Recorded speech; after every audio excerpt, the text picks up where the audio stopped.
It's going to be difficult to squeeze here, but I'll do my very best. Nice to meet you.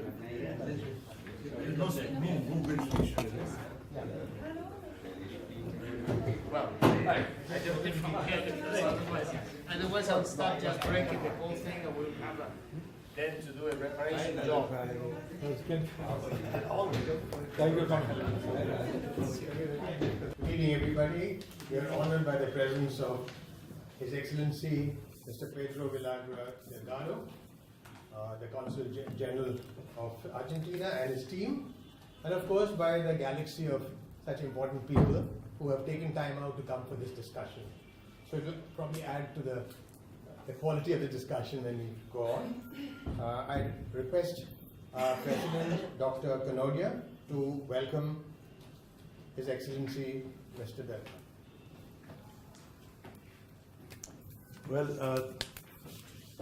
Mr. Delgado, Honorable Ambassador of Argentina, thank you for coming here. I really greatly appreciate that. And his team, Mr. Maya, Ms. Gonzalez, and Mr. Rosa. It's a privilege to host such a high-powered delegation on a subject which is of great importance to all of us, which is the round table. I would like you to know, sir, that we've been talking of creating a think tank and a round table in this chamber for a long time, and your inputs to that would be very, very valuable to us. I was telling these gentlemen that I myself was the consul of Chile for 12 years, which I gave up 2 years ago. So in a way, in an emotional sense, since they're from Argentina, there's a certain rapport that we have with them.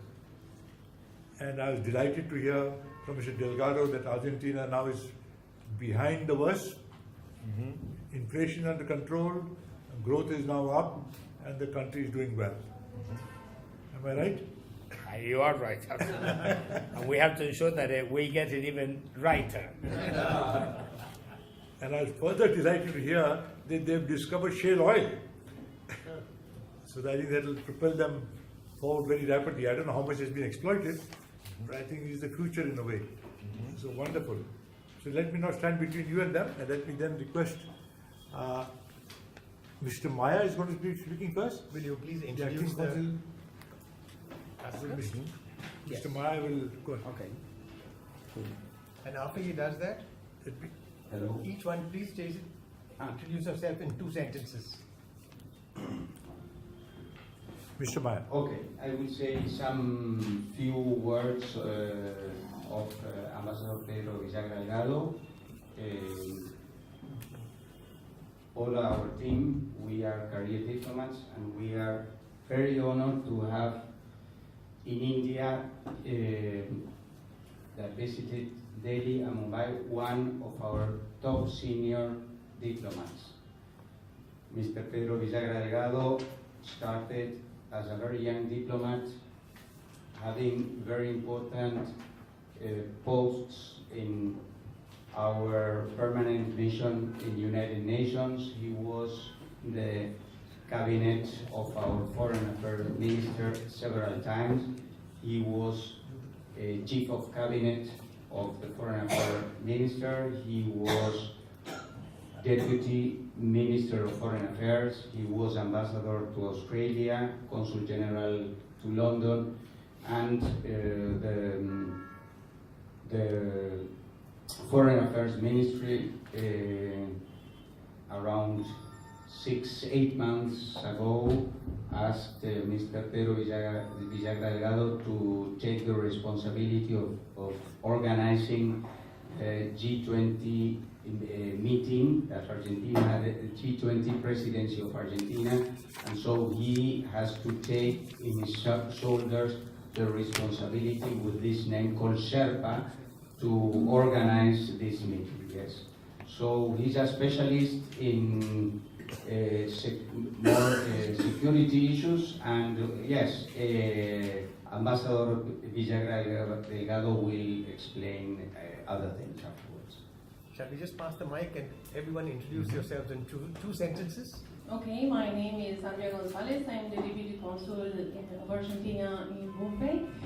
Some of you we met before. We are very happy to be today here and to have a long-term relationship with IMC. Thank you.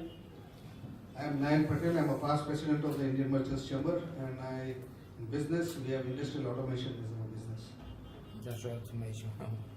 My name is Atul Future Joshi, work. ex-banker, ex-head of Fitch Ratings for India and Sri Lanka, and now I run my own consultancy. I also head the Economic Policy Committee of IMC. My name is Chandrasekhar. I happen to be the economic advisor to the chamber and director of the Economic Research and Training Foundation. I'm essentially a journalist and a policy commentator. Thank you. I am YP Trivedi, past president of Indian Merchants Chamber, and I was also a member of parliament. And during my tenure there, the Doha delegation and other delegations had taken place, and they are giving their reports about WTO arrangements. So I think I am very curious to know about what happens today. I'm Yogesh Putari. I'm a member of the committee in IMC. I am chemical industry and I run a chemical company. Good evening, I am Saurabh Shah. I am a member of the managing committee of IMC. I run a consulting company which advises Indian businesses and foreign businesses. I am Harish Mehta, member of the IT committee, and I also past chairman of NASCOM, the Technology Association. NASCOM with IT. Well, I'm Sudhakar Roy. I'm an IT here. I'm basically used to be the economic advisor of the Tata Group, and I've been working on it. He's also from Mumbai. Yeah, you're right. You're right. I'm Manoj Paturia of the Prime Group. We are in real estate and textiles, and I'm also on the executive committee of the Indian Merchant Chamber and heading the Make in India committee for IMC. I'm Dr. Siddharth Rajgopal, the executive director of the Cotton Textile Export Promotion Council. Ramesh Daswani. I'm the chairman of the CSR committee for the chamber, and in my personal capacity, I assist many charitable organizations to take forward and capacity build their initiatives. I am Sunil Mirani. I run a data analytics company which largely serves global companies in the US, UK, and Australia. I'm also a past president of the institute, of the chamber. My current engagement is in creating a platform which brings together small and medium enterprises and connects them with the larger parts of Indian industry through technology. When I was chamber president, we spent the whole year talking about governance. So we moved away from corporate governance and moved into public and global governance, which I believe is really the need of today, particularly when institutions are becoming so important as a part of all our future events. I'm Pradeep Shah. I'm in the financial services business. I started Crystal, the rating agency, the housing finance company, HDFC, and then the first private equity business in India. And I sit on the boards of many companies and some government committees. My name is Suresh Kotak. I was also the past president, and I'm in the business of cotton, textiles, agriculture, and I have good relations with Argentina, where I have been a number of times. And we do a lot of business in soybean, which is your prime commodity, as well as cotton, which is not very strong, but it's a commodity with you. Wheat and all other agricultural materials. And that's one of the point. Textiles, we do yarn with Argentina, and I continue to be very much interested with Argentina. Thank you. My name is Gabriel Rosa. I am working at the consulate as deputy consul, and it's an honor to be here. I'm Raj Nair. I'm the vice president of the chamber. By profession, I'm a strategy consultant. I'm the chairman of 4 companies in the knowledge business. I think I should say something about myself. I can't be excused. I'm the president of this chamber for this particular year. I've been past president of the Indo-American Chamber of Commerce. I've been president of the Management Consultants Association of India. We have several companies. They are into software exports, business process outsourcing. We have a fertilizer plant in Durgapur which just gone on stream with 1.3 million tons of urea. We have an airline headquartered in St. Louis in the USA with 100-odd planes. It's a feeder airline. I must say I'm delighted that you are here and the subject, because I am a great believer and proponent of international trade. I strongly believe that international trade is a win-win for everybody without exception. As president of the Indo-American Chamber, I had put a target of $500 billion bilateral trade between India and the US. It was at about 108 billion 2-3 years ago. I believe we just closed at 140 billion. So it's going all the way up. And I'm really worried about the international protectionism, whether it's Brexit or whether it's Trump or whatever. So I'm delighted, I'm eager to look forward to what you have to say today. So thank you for coming again, once again. Can we give this to the honored guests? Yeah, before I request you to speak, may I, as a token. Thank you very much. Thank you.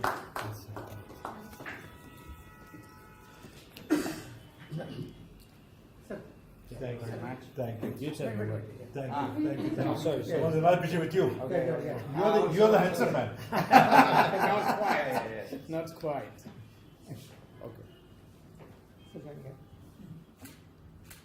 Thank you very much. Thank you. Thank you.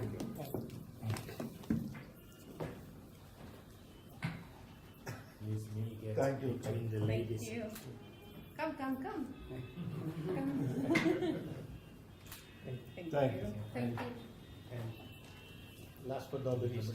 Last but not the least. Thank you. Thank you for coming. Thank you, Dad. Thank you. Thank you very much. Thank you. It's working? Yes. Well, Dr. Canoria, Dr. Nair, it is for me a pleasure to be here. Thank you very much to Alejandro, our Consul General, and his team, and all of you for taking the time to come here in rush hour. So that's something that is especially good. One of the things of being in India, which is an advantage, is that you don't have to explain so much what a Sherpa is, because the Sherpas, I mean, you're so close to Nepal that you know that the Sherpas are meant to carry the loads of the leaders to the top and not be seen, because that's the critical thing. I mean, I think that the guy that I think was Tenzing or something like that, the one that actually, I'm sure that he made it to the top of Everest before Edmund Hillary, but nevertheless, history, we know how it's written. So, and I presume that the same should happen with me if we are successful in our summit. The summit is President Macri and all the leaders. In fact, the Sherpas, the job that we do is to try to steer the work of the G20 with a quite heavy load, a quite heavy agenda, and to just try to be successful. And you know, the G20, and then I will speak a bit about the bilaterals, because I think one of the good synergies that may come up from this thing of being Argentina and India parts of the G20, and particularly being part of the developing world within the G20. That's a different thing that is important too. Is that this may create new possibilities also to improve bilateral relations, concrete bilateral relations, develop trade. From the presentations that you're making of each of you here, you mentioned a lot the question of knowledge, the question of the new technologies, innovation, and that's the key thing today, because it's the future work is going to be one of the priorities of Argentina. The future work linked with education and digitalization, because the reality is that we know things are going to, it's not that they are going to change, things are changing because of the 4.0 industrial revolution, automation, you mentioned, Mr. Patel, automation, that's what everybody fears also, but it's inevitable, that's here. I mean, anything that we can do, because when you have some talks, particularly with the unions, and it is fair to say that, I mean, people that have this angst about anguish about what may happen with the jobs, it is not that there are jobs that are going to be lost, it's categories of jobs that are going to disappear, because this is well, that's the way it is. That's the way it has always been. Whether or not this particular industrial revolution is going to take more jobs and create not sufficient jobs, we don't know yet. But the reality is that what we have to do, all of us, is to try to harness the opportunities that come with these new technologies, the opportunities that come with digitalization, which, by the way, is going to make the world either far more global, or on the other hand, there will be possibilities of relocating industries because the robots are going to be more or less the same price wherever they are.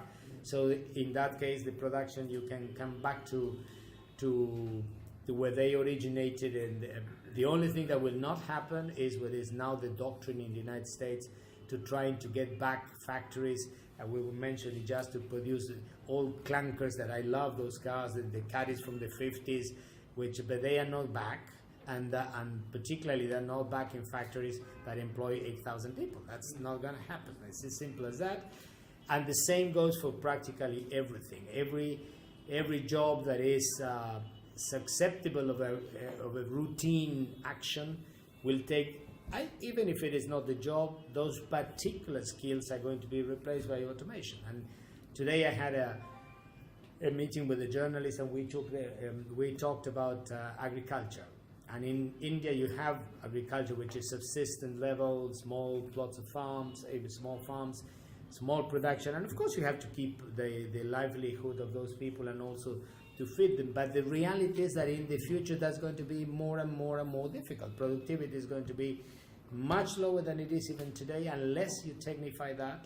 And if you technify that, of course, there are jobs that are going to be lost. But on the other hand, the ones that will be working there will be much more productive and with much less effort, because the effort that takes people to be doing these things by hand are just something that don't belong to this century. That's something we have to also acknowledge that.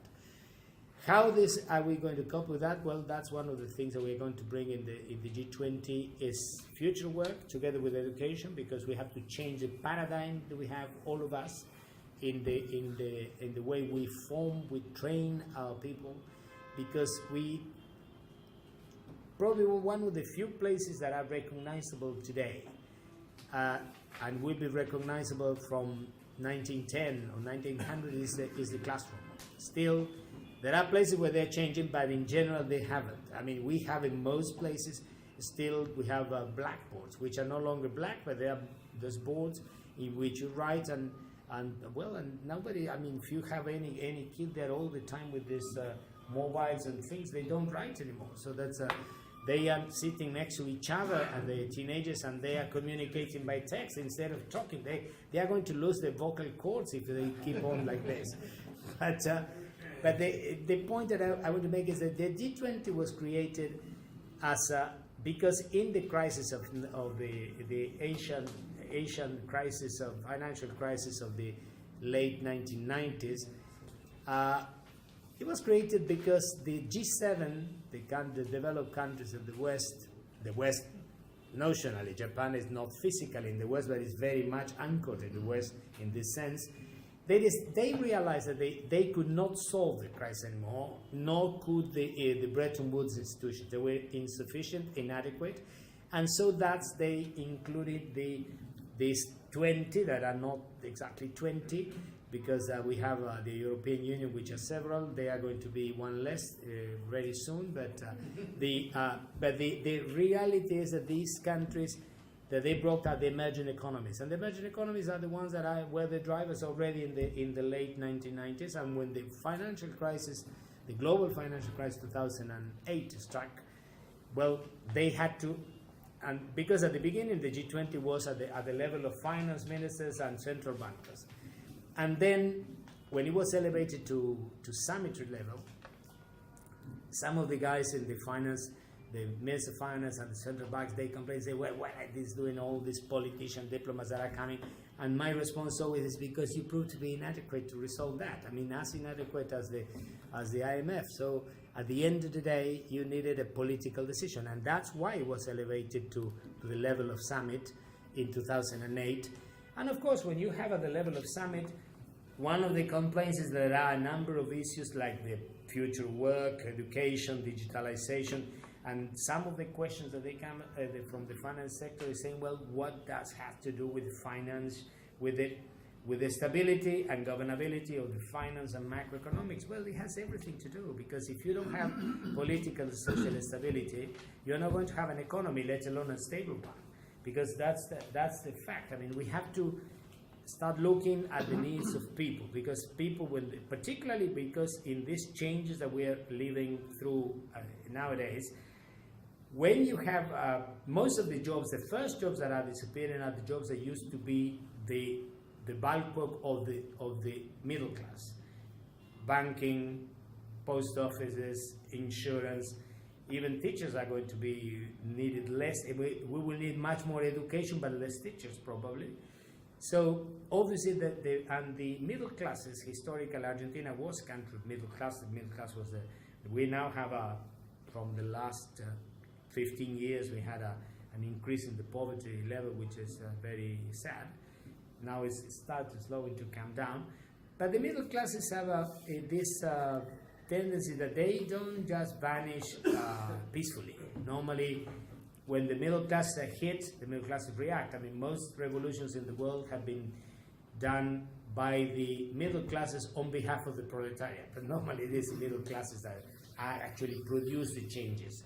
And so it's, in a way, it is also for the stability of the world, for fairness. We need to bridge this huge inequality gap, which is no longer, and this is not a merit, it is no longer the privilege of the developing countries. You see that also happen in the most developed economies. And so those are elements that we have to bring here. Of course, the G20 is still, the core business of the G20 is the stability and governance of the finance and macroeconomics. That's quite clear. But the reason why we have these other subjects is because the leaders are interested in that. After all, finance, economics, and the state of the economy in general, the macroeconomics as well as micro, they do win elections. But these are the things, the question of the people being sure that they will have a job, that there will be development for the children, I mean the future generation will be better off than them. Those are things that also have an impact in the stability and governance of the political system of all the countries. And so that's why they are also in the agenda of the G20. One of the things that you do in the G20 is to carry on the agenda.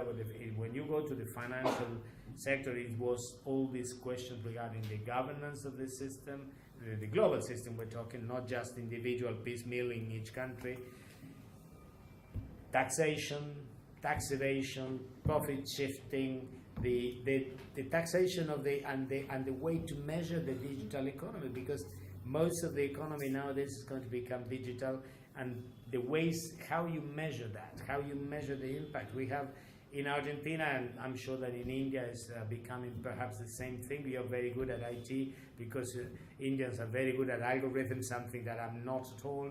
One of the reasons I studied law is because I hated math, so and it was probably in the future that will not be no longer the case, but in my time, the only thing that guaranteed that you could skip mathematics altogether, mathematics, chemistry, and physics, was to study law.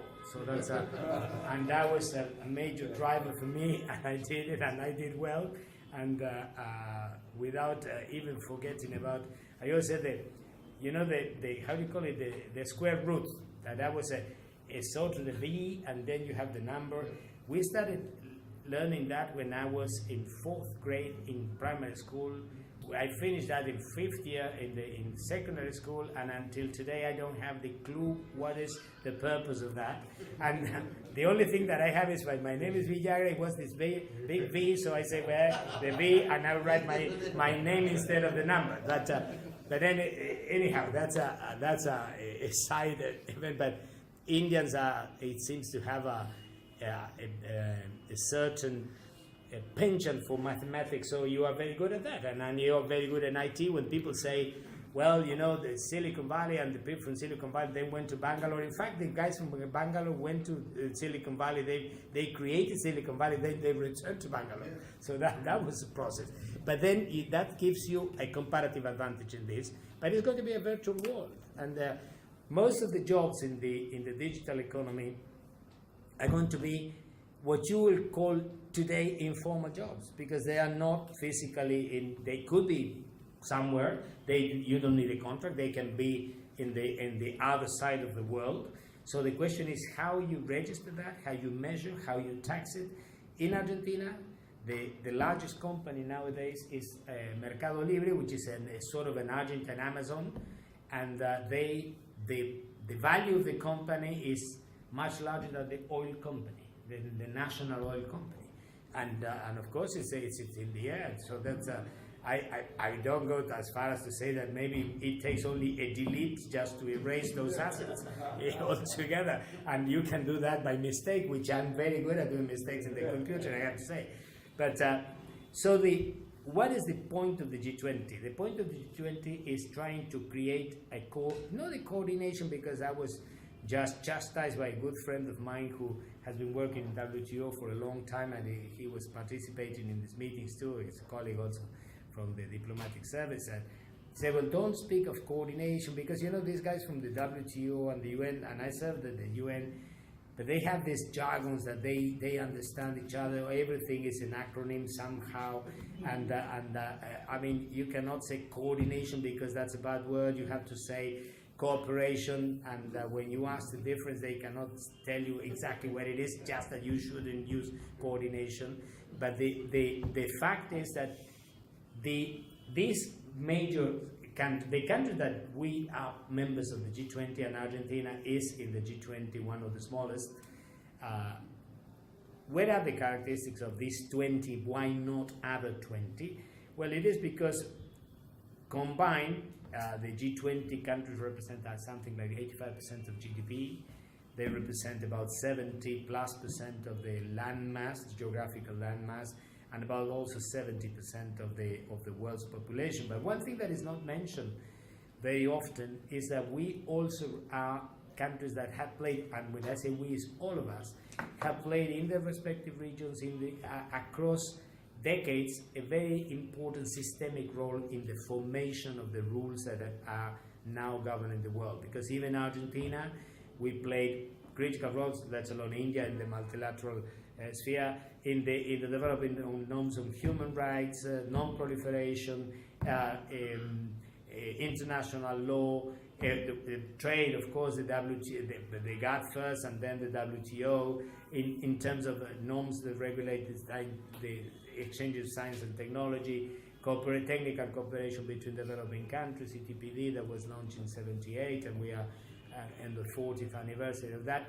So that is why we are there and not others. It's not a question of rule of thumb that you can say with the measurement. It is a measurement done by a lawyer like myself instead of done by a mathematician. You will take all this.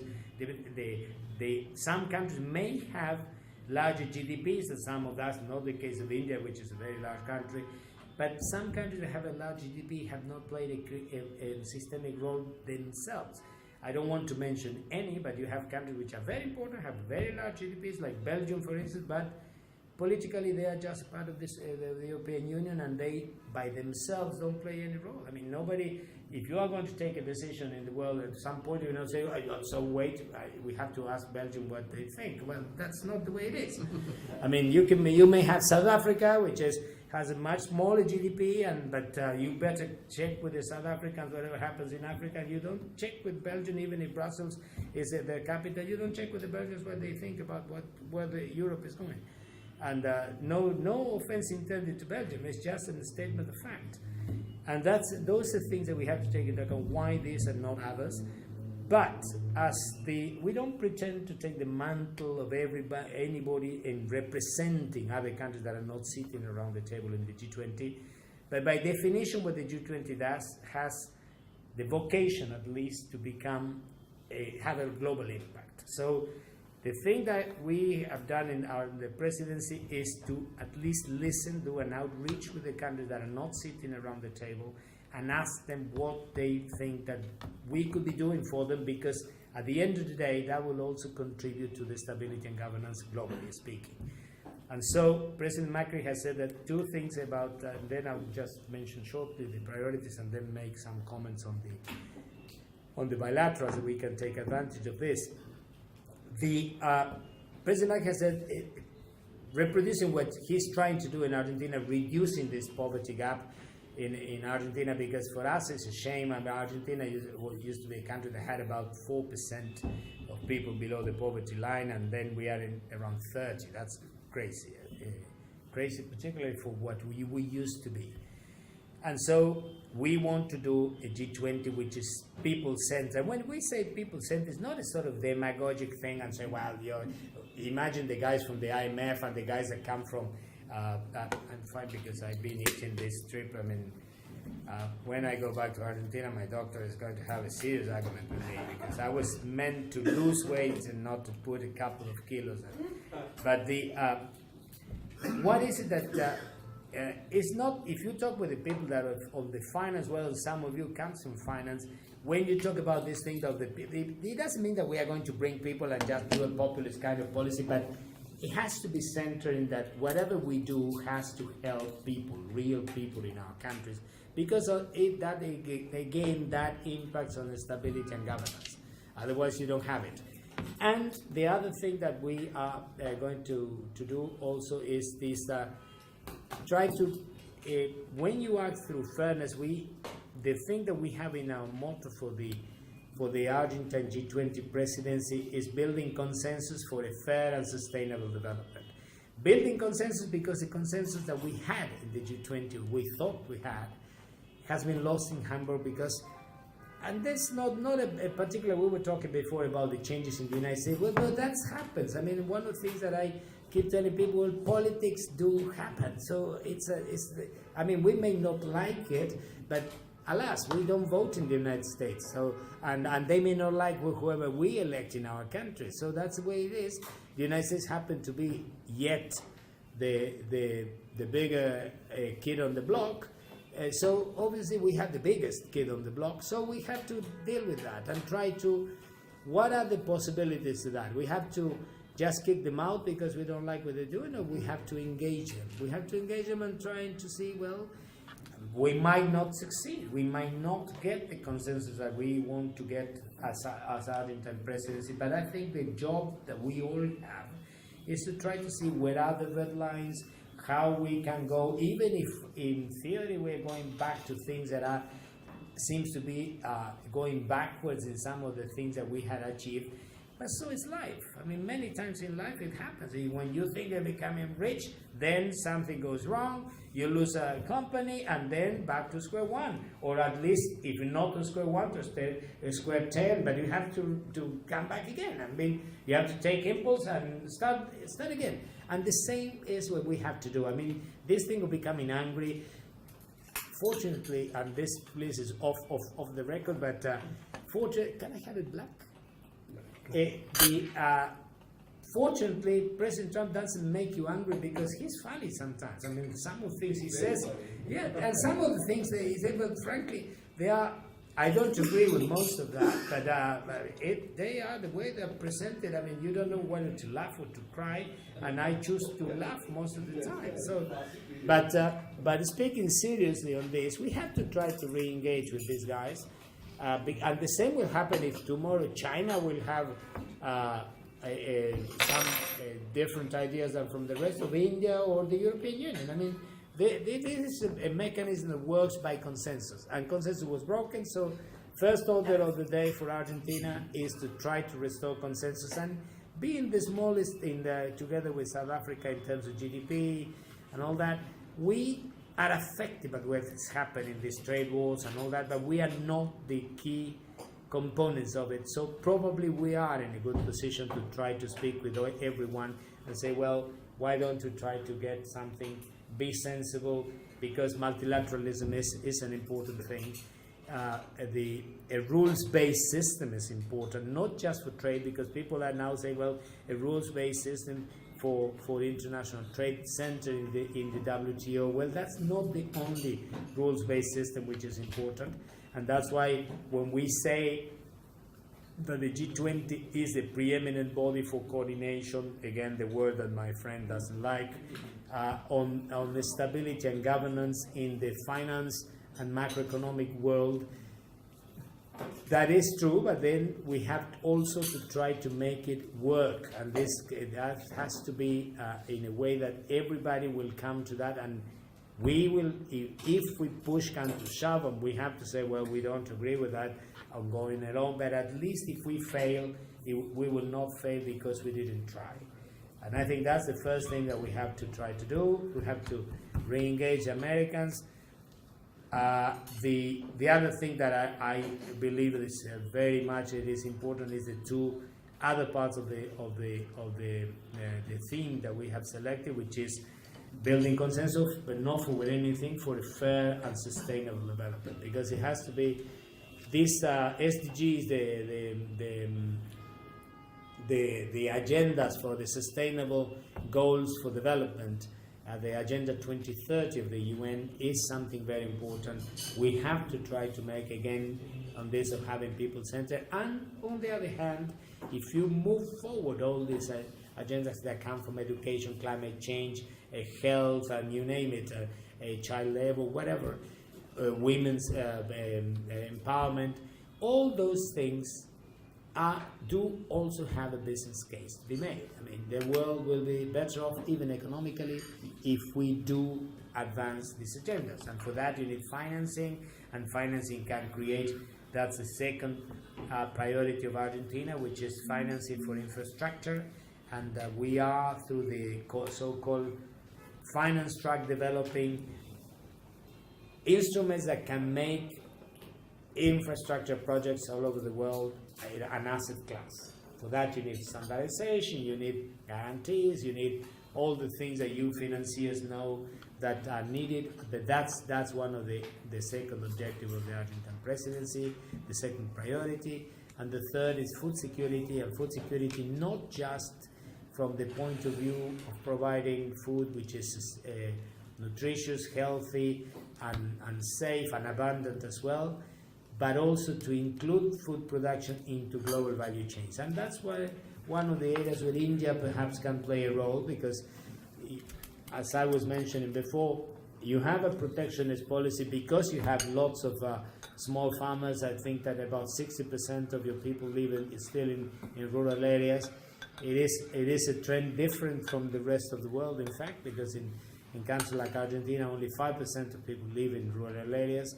And also the thing is that the mechanization of food production is catching up very fast, and then also the mechanization and also the biotechnology that goes into the crops. I mean, genetically modified, I know I know that that's anathema in India and in other countries, but the reality is that the moral mandate is that we have to feed 9 billion people in 2050, and for that you have to increase the yields dramatically without using every chop in every single forest there is to plant something. So for that, in the land that you already have, you have to produce 3, 4, 5 times, and that is feasible. But that is feasible. It doesn't mean that, of course, whatever you do that is genetically modified should be healthy, of course, and for that you have to have the most stringent approvals as we have in Argentina, but it is something that is coming.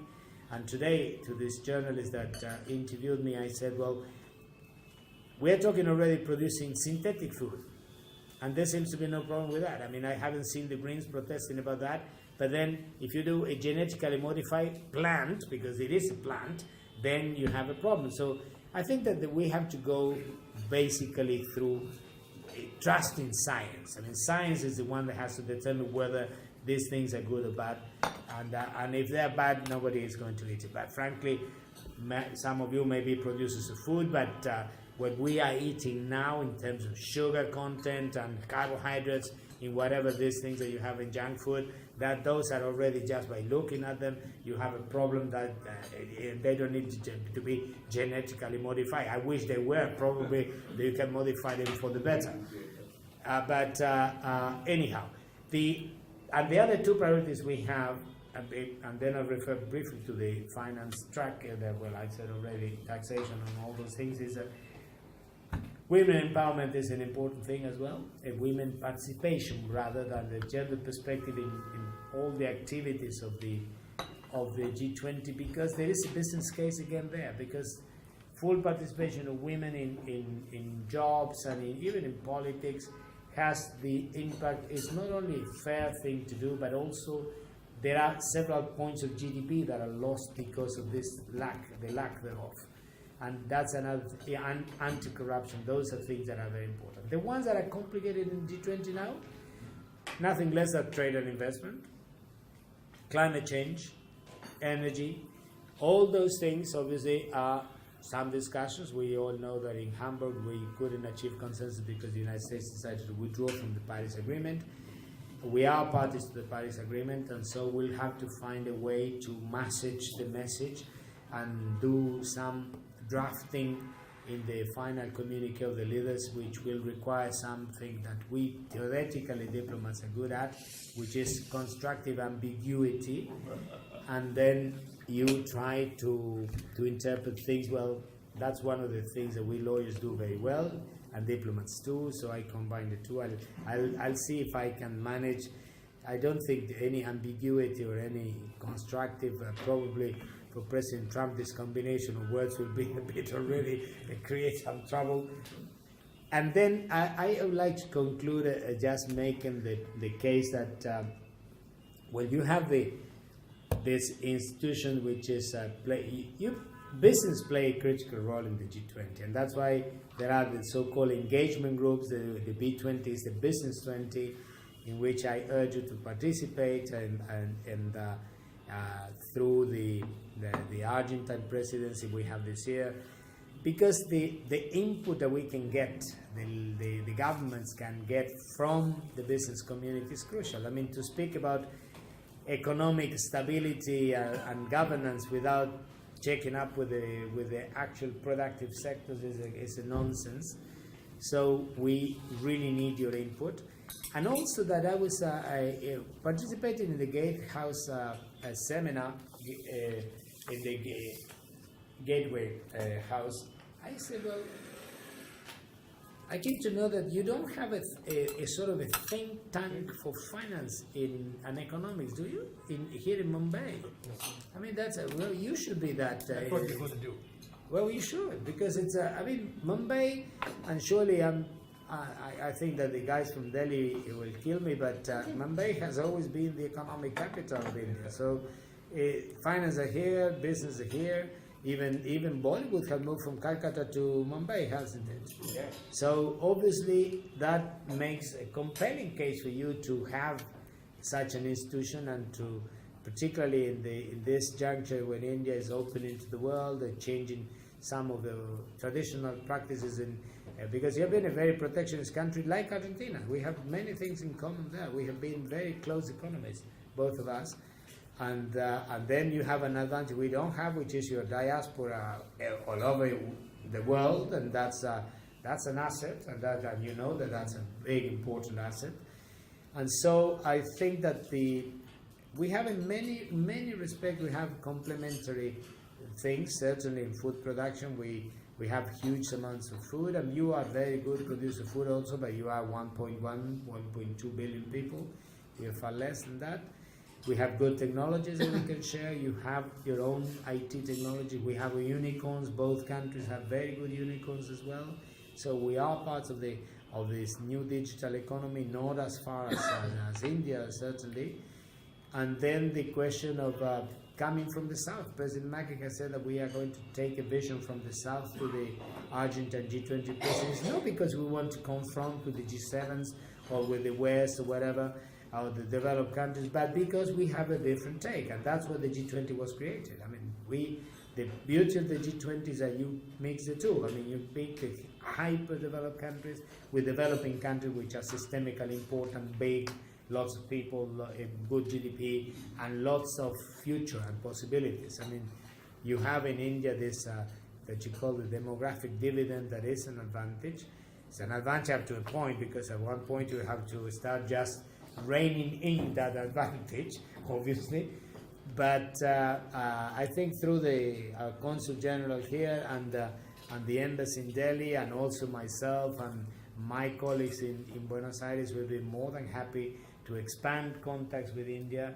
and not just in the economic field and the financial field in this project for infrastructure. You have many companies who are global traders, important in terms of economics around the world, and certainly we can learn from each other. We can make good business to each other, and also culturally. I mean, we have lots of things. There's always been a lot of interest in India, in Argentina, and certainly we are more than open to foster better relationships that can be beneficial for our two people. Thank you very much, and sorry for having so long. Thank you. Thank you, Ambassador Delgado. You covered a very wide range of subjects, and it's very interesting. So what I'm going to do is open the house to this group of intellectuals who are T20 come B20. So it's going to get interesting perspective. Can we do it this way? We'll first have people who believe that globalization is dead or dying. From your own business perspective, you can give a view. After that's done, you'll have those who believe that actually globalization is not dying, it's coming differently. So let's start with those who believe that globalization is dying, and you can say it from your business perspective, because that will add value to all people. Okay, who would like to go first? I can see Pradeep. No, I don't think it's dying, but I think there are. But you're supposed to argue only for that. I think it's dying. So I want to, you mentioned about sustainable and fair regimes of trade. And one of the key problems we find is non-tariff barriers. And in fact, we have those. The statistics say that 96% of trade is affected by non-tariff barriers. 48 of the least developed countries suffer a loss of 15%, $23 billion in foreign trade loss. And this is 2-year-old statistics, so it should be high. So what can we, India and Argentina, do? For instance, you have agricultural exports, we have agricultural exports, but there are barriers to allow allow those exports. Similarly, they want to force imports of agricultural produce. When you pointed out how many, 61% of our population lives in rural areas and depends on agriculture, we cannot displace them. So we need to find a fair and sustainable solution. What would you do? Well, I think that the response to that is more free trade instead of less. And Argentina has been always hit by this non-tariff barriers, because every time we are very efficient in agriculture and we are a large producer, particularly in agriculture, but it's not only in agriculture. Every time you have something that is good and you're competitive, they find something. If it is not that they have our crops are, instead of having 2 leaves, have 1.5, and they have the one that doesn't have the bananas. We don't produce bananas, but you remember that at one point in the European Union, they had the curvature of the banana, and if it was sort of straight, it wasn't a banana, even though they were the best in the world. So that's somehow, and those were just to protect the banana from the Canary Islands in Spain, then at the coast of Africa. So that's these kind of things. So the question is, when you have free trade agreements, or you have the WTO itself. I mean, when you have those, you have also to make sure that when you have a free trade agreement, you can actually implement it, because the devil is in the detail, and the small print of these agreements is always complicated. And of course, but the solution, I don't think, is just to close the borders, because then you become inward, and the countries that are globalization is something that has always been here. I mean, when you are in Mumbai, that you had the Portuguese first, and previously you have some Romans that were discovered some remnants of the fort here, and some coins from the Caesar. I don't know which of the Caesars was, but it was 2,000 years ago. You have you live in a city which proved that globalization is not that new. Now it is much faster. It happens in 2 seconds, and unless all the guys sitting around this table that are devoted to digital economy, to internet, and to all these new technologies are ready to just forgo those, which is not going to happen, the world, I'm convinced, will become more global. Whether we are going to be displacing ourselves physically, I don't know, and that's something that I will really be very sad if we lose this thing that diplomats move around the world. That's a very, very bad idea. But anyhow, the reality is that even virtually, the world is going to become far more globalized. And you have all this, the Internet of Things, 3D printing, which is just something that looks like a science fiction kind of stuff, but it's already here. And that's the other day I was looking on a recording the construction of a house, 3D printing from Chinese technologies. They do it in one day for $1,000, a house that otherwise would take 6 months for $30,000. So, I mean, how are you going to stop that? Because, I mean, when you have people like in Argentina, we have lots of people that have no houses.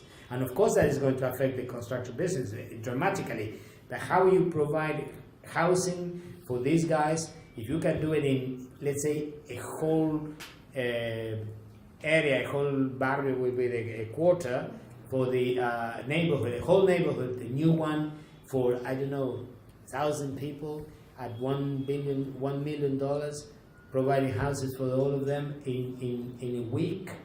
So how do you stop that? And why do you stop that? Because, I mean, you're going to be providing business by the construction industry, but these people are going to stay in the slums when you have the solution to take them out. So those create not just technical, but also moral challenges. But certainly, what we have to ensure is today we had a presentation in this forum in which there was Richard Haas, which is the president of the Council on Foreign Relations. And one of the things that he was mentioning, this action, the unilateral actions of China. Well, the unilateral actions of the United States is not exactly virgin on that. So they have practiced a few unilateral actions across history. So, and I'm not intending this as a criticism, but we have to, the big ones, the main players have also to play a role in actually respecting the system side. So that's why we think it has to be a more multilateralism, more rules-based system, and particularly the rules-based system has to have mechanism for implementation and enforcing, because otherwise they don't mean anything. So, would like to? Yeah. Can we just give someone that's a chance first, and then we come? Anybody else? Say we are a big textile exporter. Do you think now after steel it's going to be textiles? Are you concerned about that?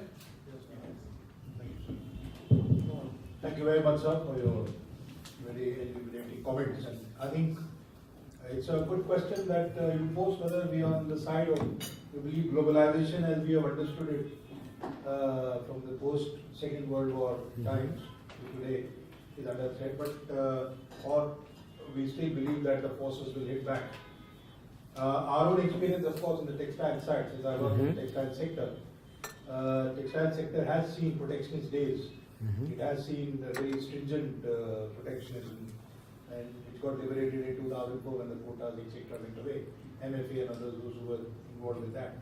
And 10 or 15 years now since we are free, we realized that the WTO system which came up, the rules-based system which was crafted and which served well in our view, at least India's interests were served to a very large extent, and it has delivered the way it was conceived.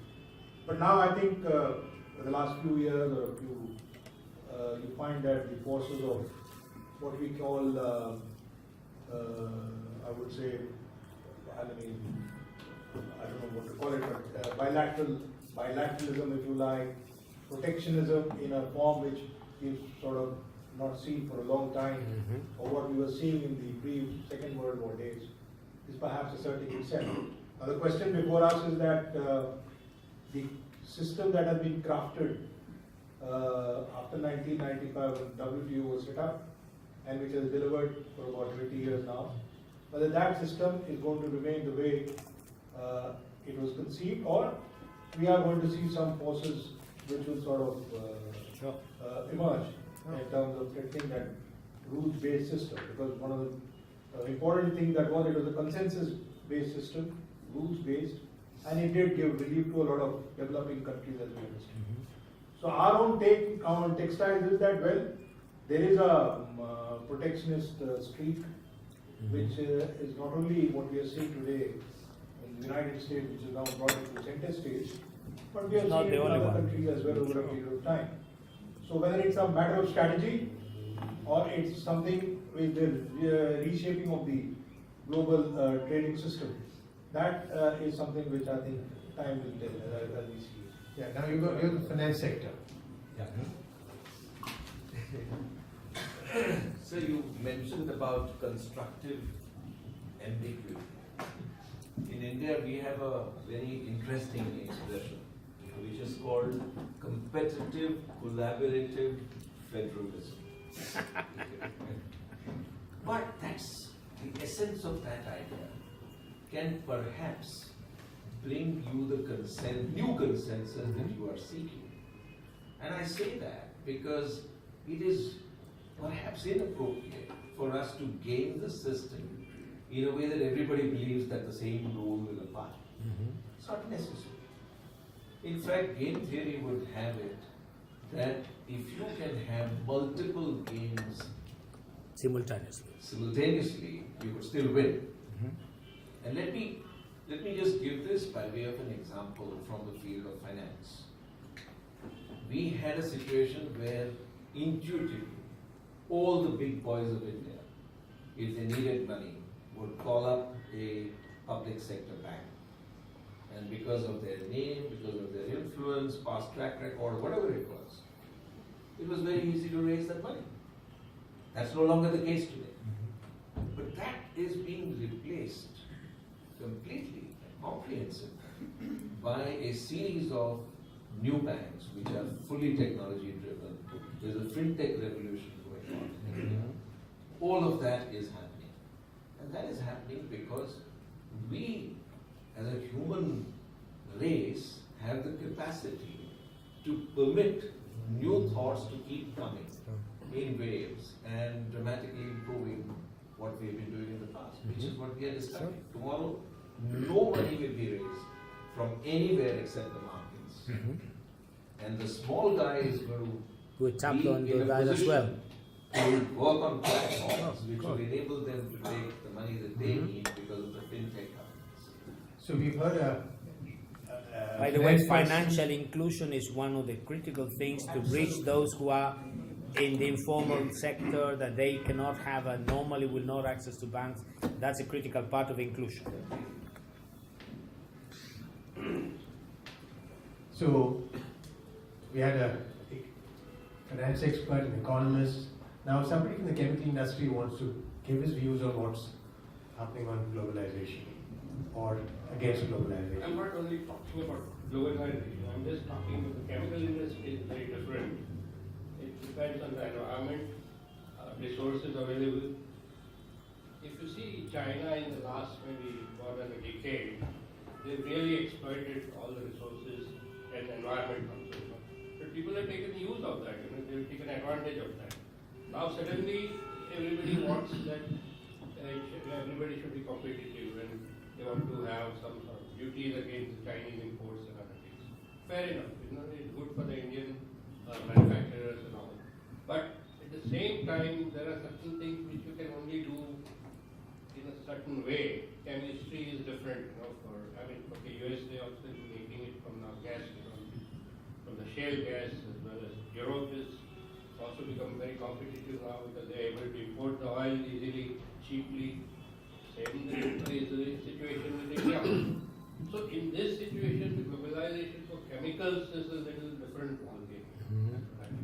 That's an interesting perspective. What about the economist? Would you like to say, can that be passed on?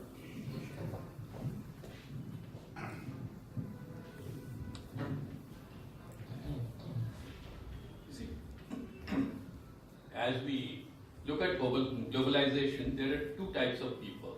Those who have benefited from it and those who have not benefited from it. If you really look at the way technology has progressed and productivity have progressed, the beneficiaries all along have been companies which have sort of shifted the production out of from one frontier to another frontier and brought down the cost and made things available to the world market. Similarly, financial markets have opened up, people have taken advantage of it, and funds have flown across borders. However, the guys who in the process are losing their jobs or whose real wages are constant or possibly declining, as many of the OECD countries, OECD sort of research studies show, they are the people who are possibly protesting against it. And then you have the political deal makers who take advantage of it, and many of these countries happen to be democracies. So they come up with solutions which are for the present and just narrowly focused on how to take care of their constituencies. So that's where the problem lies.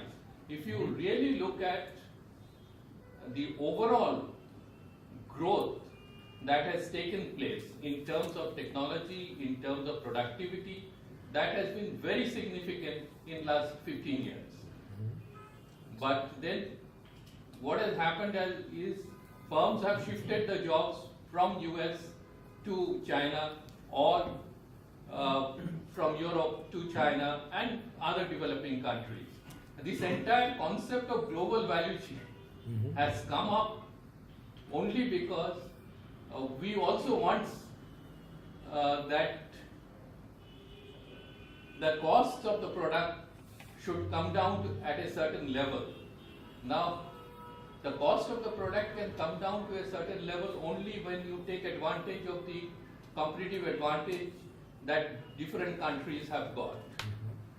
So, I think over a period of time, globalization is going to benefit, but people have to see how they can take advantage of it, and every country cannot do everything. Yes. Steel in US, if you produce it, it will always be expensive. That's a good point. Now, Mr. Kotak is very passionate about agriculture. What do you think is going to be the impact? Agriculture has always been a protected thing.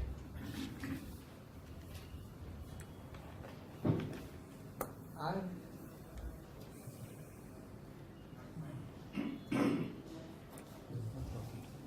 think it's there it goes, yes. I think it is. Is this it doesn't travel. It's in the back. There you go.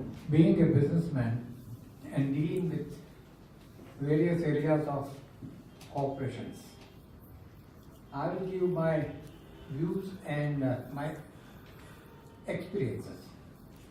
Today, whatever the lead points you have given about being complementary and supplementary, some of them the things are already working. Now today, it is a matter of fact that oil price, that is edible oil price in India, Argentina has a lot of say. You are one of the important partners in soybean oil. Now soybean oil and palm oil, these are two very, very large imports in India, actually. So, and soybean, you being the highest producer perhaps of the, am I right, Mr. Chandrasekhar? Exporter. No, number one Exporter. exporter. We are number one exporter. Yeah. Brazil, I think, is the largest producer. We are number one importer. Yes. We are number one importer, we are number one exporter. So there are many areas where we can have complementarity. Now I have seen your agriculture systems. Some of your agriculture systems we can adopt. Some of the points outstanding with your agriculture system which I observed, it's a small equipments. Yeah, that's right. The small engineering equipments which I could see in your farms, I have already written to the government and our government has accepted that point, and we are already studying your methods in Bhopal, and we have also worked out our own methods where we can have, as you say, connect, collaborate and coordinate, we can do together. But some of your small equipments are really very, very important that we can have an area of cooperation. The second point could be some of your storing points are very, very commendable. Say, for example, silos. Yeah, there's the Yeah. silo balls. You have a different type of silos. Still, Small. we have to work out on that system. That is the preservation of grains and preservation of various agricultural foods. Food processing is the area of complementarity. Your wool. I am just telling what we can do together. I am just illustrating and cataloging what could be done together. Say wool, we can look, because wool, there is a large consumer market here. And different kind of wools. There are many wool producers in the world, but you are also a wool producer. So, knowing your economy, there are many, many synergies that can provide. Further, the most important point regarding the globalization and all those points which were being discussed by the economists, I feel we have to fight certain bilateralism, say, and build the blocks. The economic blocks can be a preventive and promotive both. It can be building blocks or it can be stumbling blocks. So in the modern economy today, sir, as you are a Sherpa, in G20 I would suggest you whether a particular trade or particular trade agreement FTAs, whether it becomes a building block or a stumbling block. Now, for example, some of the items of Mercosur in your area may prove to be a stumbling block, and which is, sometimes we can have a discussion on that. Even among ourselves, Yes. among Brazil, I mean, That's among true. the That's countries, why among the countries of that's why I Mercosur. illustrated more. That's But right. that's the point. Yeah. So my point is that we have a number of things in common, and it is a continuous dialogue, and which you are open today. I'm glad that our President and Vice President has opened this kind of dialogue with you, and we can lead to a number of things, and you all are here, we can do a lot of things. And we have a world-class economist here, Mr. Chandrasekhar also. Thank you very much. Mr. Kotak, just let me add one thing in the bilateral or regional Mercosur-India, yes? Some of the issues you mentioned, we are now in this current time negotiating between Mercosur and India to increase the trade. Mercosur presented an offer to India, but India did almost not accept any reduction on tariff on the list of agricultural products that Mercosur offer. Yes, so this is we need that chambers like yours go to your authorities to say that it's necessary that Mercosur reduce the tariffs so Indian exports can come to our region, but we need also that our products could enter into Indian market. That's the sense of bilateral trade. No, we have the... No, that, yes. No, one But point let me add one thing, yes, as Ambassador Villagra talked about the B20. I think the focus point in India is CII. You should check, but you could be part and add your commentaries to the focal point of B20 of the business chamber in charge of the B20 in India. Sure. Mr. Chandrasekhar, do you have any perspective on Yes. this thing before I move on to analytics? Perfect, I'll share. Thank you. Sir, as an economist, economic journalist, and policy commentator over the last 25 years, I've had opportunity to study global economic growth, in particular the US economy, Chinese economy, Indian economy, and have extensively commented on the dynamics of the growth. One thing is very clear over the last 10, 15 years in particular, that the global policy context is becoming increasingly complex. Global policy context is becoming complex. Every single country, whether it's the mighty United States or a small economy, India, China, European countries, every country faces a policy dilemma. And what is this dilemma? They have socio-economic and political compulsions for the domestic market. And each country has also international obligations under the WTO, under bilateral trade agreements, etc., etc.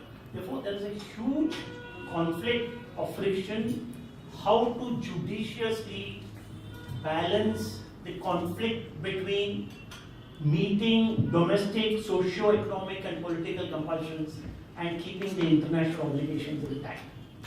And this is a dilemma every country is facing. And more often than not, we find the domestic, socio-economic, political compulsions override international obligations. And we started from 2007. For example, the United States, after the Lehman Brothers incident, came up with quantitative easing. Then they had tapering. Then they now are raising interest rates. All this is simply calculated to protect the US interests. Similarly, during the same time, China gave huge stimulus packages. Europe followed the stimulus package. India gave a stimulus package. Every country is trying to protect its own interests, and this is a reality. We can't ignore it, and therefore this has to be accepted. But having said all this, because protectionism is something which has been going on for quite some time, it's not a new phenomenon, but we are discussing it today because of Mr. Trump's action. Mr. Trump is there probably in another 3 years. What more he will do, we don't know. But what is important is, in spite of the duty on steel and on aluminium, and maybe there could be some retaliation from other quarters, I don't think the global economic growth is going to be compromised in any manner. I see this protectionist tendencies as something which is transient, which is temporary, and I'm sure over a period of time, it could be 1 quarter, 4 quarters, 8 quarters, I don't know. But I'm sure these tendencies of protectionism will recede, and we'll probably be back to normal. But every country will continue to face these compulsions, domestic compulsions. So on that happy note, that there is hope for the world, can I ask Mr. Mirani a question about India is a major exporter of IT software, IT enabled services. You are yourself an expert in analytics. What do you think will happen to your industry or this whole set of industries if globalization continues? So I think I'll be in your second camp, which is not only globalization, Okay, I'll come to you then. but back to a bank. And I'll tell you why. Because like Excellency referred to lots of these opportunities, automation, new skills, etc. While all the first wave of globalization, I believe, was on the basis of a cost arbitrage, and therefore where is it most effectively produced. This day and age is going to be all on skilled arbitrage. Where do you have the skills and the capabilities to take this new job? So if protectionism comes, there might be short-term benefits, and again, I'm speaking from a US lens because that's where my business is. They may short-term gain by going to people who otherwise they may not have gone to, maybe do some short-term training, but long-term, there's just no way. As McKinsey also pointed out, in data science, the US is going to face almost 150,000. Not enough STEM. Not in who does STEM, Yeah. right? But when we go to recruit in the US universities, 90% are Indians and Chinese. Again, so you can't escape that. But in the US universities are here. So the point being, in this day and age, jobs will go where the people are. Capital will go where the labor is. If labor is not allowed to go where the capital is, capital will go. So therefore, as a result of this opportunity, what I think will happen is companies will go and jobs will go to where it is. So paradoxically, these countries like the US, in trying to protect, are going to shoot themselves. So you raise an interesting point. I have a hypothesis that we feel that globalization is dying because we actually measure international trade by 3 flows: capital, goods and services, and people. But now we've got a 4th flow for the last 15 or 20 years, more so in the last 5 years, of data flow.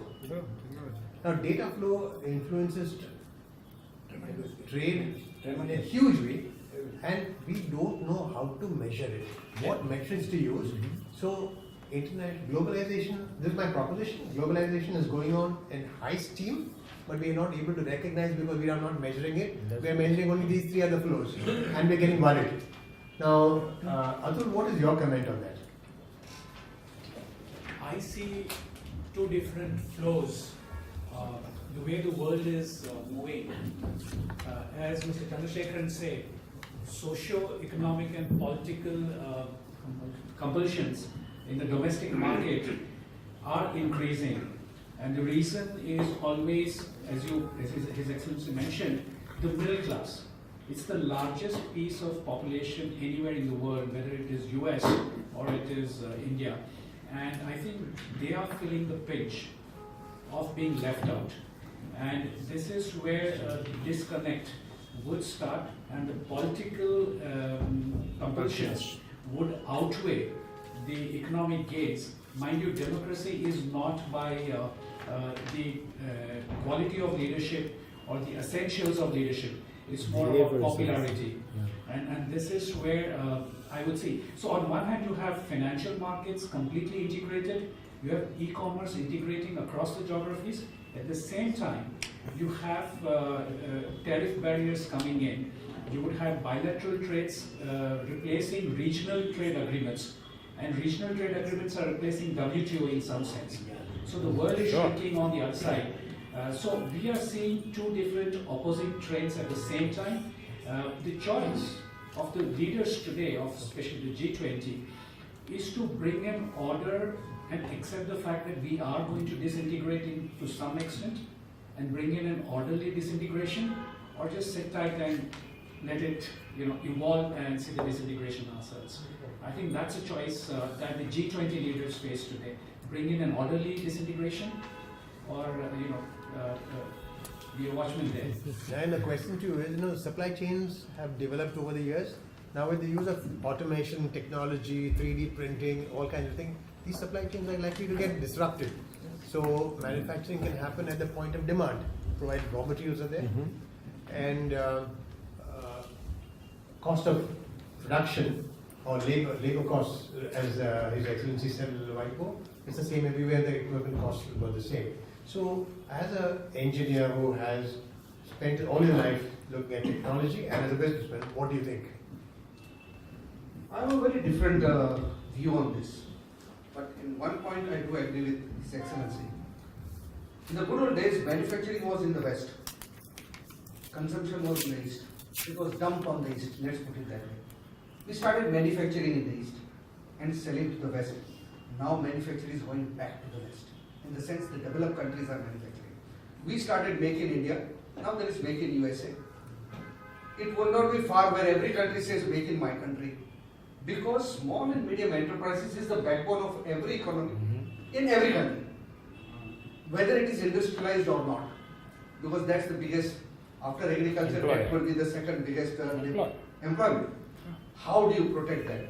When I agree with Mr. Chandrasekhar that the socio-economic of the country, problems of the country will overweigh the WTO and the global FTAs. What is going to happen, what I see, is all these underdeveloped and developing countries will be under threat by the developed countries.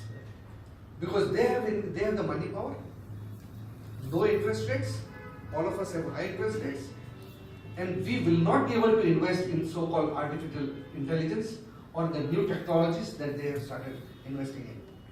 We will be forced to use that at their price, throwing away our jobs, and this is going to go rapidly. We see this in the automobile industry, we see it in the aerospace industry, not in the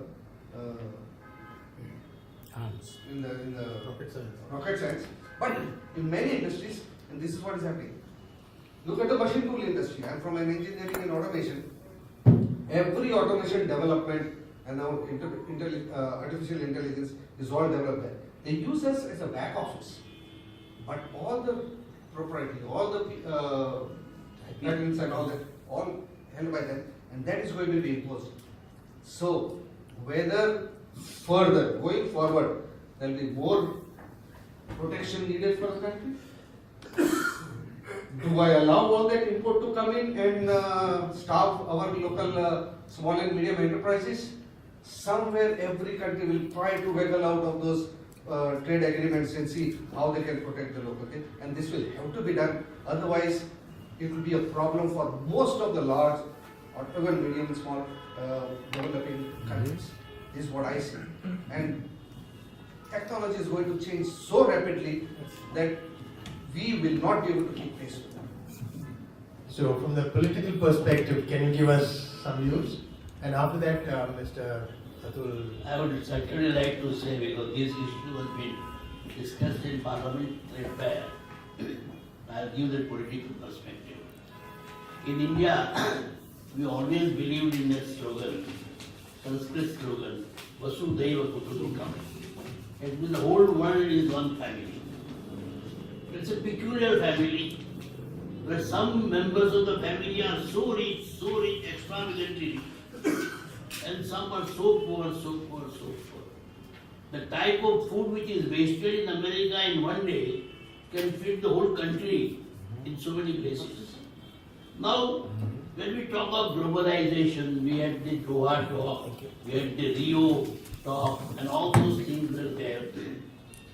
But was it observed in principle? Was it observed in spirit? Because even after all those talks about WTO and everything, still we had anti-dumping duties, safeguarding duties. So everybody was trying to protect. Nobody believed in globalization in that way, in the spirit. So if we are talking, now then there are bilateral agreements, then there are also regional agreements, Asian or that American zone together. So they are all trying to subvert the idea of globalization. But globalization, as we believe, not merely from a political point of view, not merely from an economic point of view, but even culturally we believe the whole world is one family. And if that is to be achieved, then those who are very rich, they must be prepared to share some of the riches. It is very necessary that G20 should realize that they are wealthy, they are very, very affluent, but that affluence has to be shared if this world is to sustain as a family. And that is not being done. Now, the attitude of Mr. Trump or the attitude of even the European Union shows, that they are not prepared to part with their wealth unless you are prepared to reciprocate. I think this concept of globalization will remain only in mind, but not in practice. So like what they did for the Montreal Protocol, for example, where they spread out from the developed countries into everybody. Some in every sphere they will have to do something. So all good things have to come to an end. The skewed flow of economic benefits around the world is possibly one of the triggers for terrorism. Let's be honest. So, can you just sum up the discussion in 3 minutes, please? His Excellency gave a very good opening remark talking about building consensus for a sustainable growth. I think that's the theme of G20 and putting it together into several building blocks such as women empowerment, sustainable development, clean energy. We need to look at the global scenario that it is emerging, and from the economic perspective we hear both things. One is the competitive advantage which Mr. Roy talked about, and that's where the manufacturing typically finds its feet. But at the same time, with a very large population growth in the emerging markets, there are social, economic and political compulsions which may result in some kind of barriers for the self-protection by each of these emerging markets. Mr. Patel made a very nice remark on the automation. That automation is being invested in by the advanced economies, and the emerging markets are the receivers of this technology. They have to pay for the patent, they have to pay for the rights, and this is going to be expensive. It's going to be at the terms of the advanced economies, and once again we might see replacement of manufacturing from the emerging markets to the advanced economies. Mr. Shah and Mr. Haribhakti talked about the financial markets, and we see that this is a fairly integrated process globally, and however there are challenges in terms of the policies. What kind of governance rules need to come to talk about the taxation, to talk about the flows of the capital, how do you calculate where the company is resident, So those are the things which will have to be addressed from the financial markets perspective. And His Excellency also talked about the taxability of the large IT companies, shifting from, let's say, Ireland back to US, tax arbitrage coming into play under the Trump's rule. Mr. Kotak talked about agriculture, and there are several opportunities in the agricultural sector, whether it is soybean or it is wool. And I think there is a lot to be done between Argentina and India in terms of policy framework. I think textiles, I missed out, but textiles and chemicals is very different. Textile has been seen in some form or the other protectionism, and chemical is a very, very complex structure. To say that it's globalized or it's not globalized, it's very, very difficult to say. So my sense is that we should probably look at a slogan maybe which is that cooperate wherever you can and compete where you must. That's a good one. So I'd like to thank. Yeah, no, because I think it's important that one thing we have to keep in mind when we say, well, when we refer today in the G20 to the developed countries, we are part of the G20 too. I mean, we are not talking about the G7 here. That's precisely the role that we all developing countries have.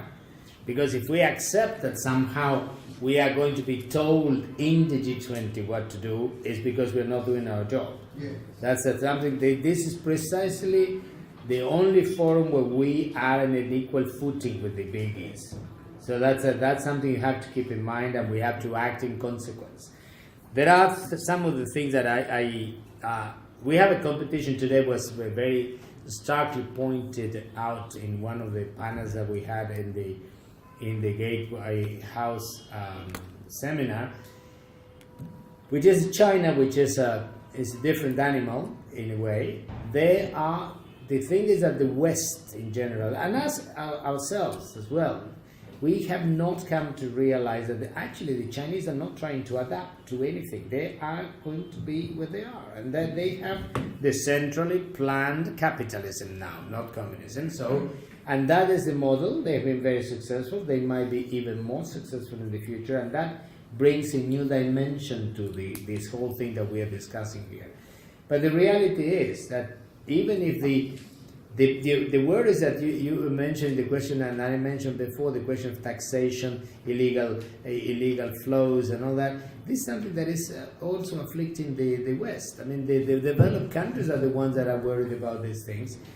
And the other thing is how, even if we decide, well, automation is going to be bad because we have this, all the factories are going to be automated, and they will probably give an extra advantage to the owners of the patents of the robots, which will happen to be in the most developed countries eventually. So the result is that what we do, if we close to this, their production is going to be much cheaper and much better. So that's you are going to become like the Albania of Enver Hoxha. And so we are going to be living in a situation in which people are going to be living far worse. So that is a conundrum, because you put it up before the summary, and you both refer to this question of the need to cater for politics, and that's something that is, thank God, we democracies have this. We have to cater for politics, and it is true that the Tip O'Neills, who used to be the Speaker of the American Congress, the American lower house, used to say, in politics everything is local. And it's true. It is true, but we have also to think globally, because the world is global. That's precisely what makes the difference between a politician and a statesman.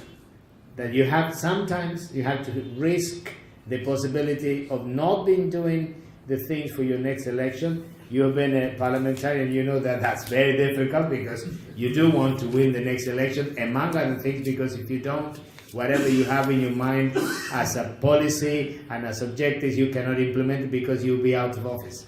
But the thing is, where is it that you have to put the line in putting the two things together?